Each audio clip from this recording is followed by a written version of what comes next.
Start this afternoon in Vladivostok. The host city of the Eastern Economic Forum provided the venue for the first face-to-face talks between the leaders of South Korea and Japan.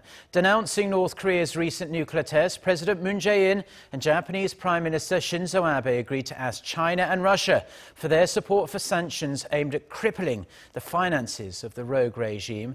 Our Blue House correspondent Hwang Hojun starts us off. South Korean President Moon Jae-in and Japanese Prime Minister Shinzo Abe have agreed to seek unprecedented sanctions against Pyongyang through a new UN Security Council resolution, including cutting off all oil supplies.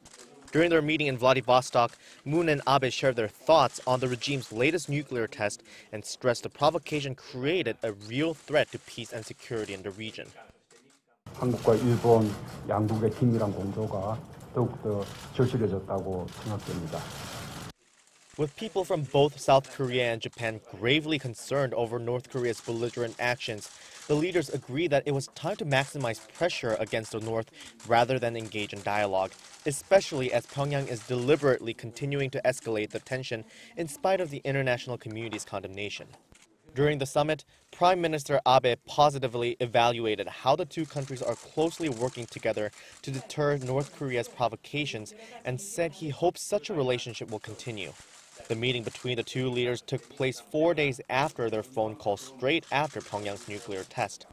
President Moon and Prime Minister Abe also discussed the need to further expand the countries' bilateral relationship, including economic cooperation. Meanwhile, soon after the summit meeting with his Japanese counterpart, President Moon held a luncheon meeting with Korean nationals living in the region, Russians of Korean descent, and Russian public figures who have contributed to the enhancement of South Korea-Russia relationship. Hwang Hojun, Arirang News.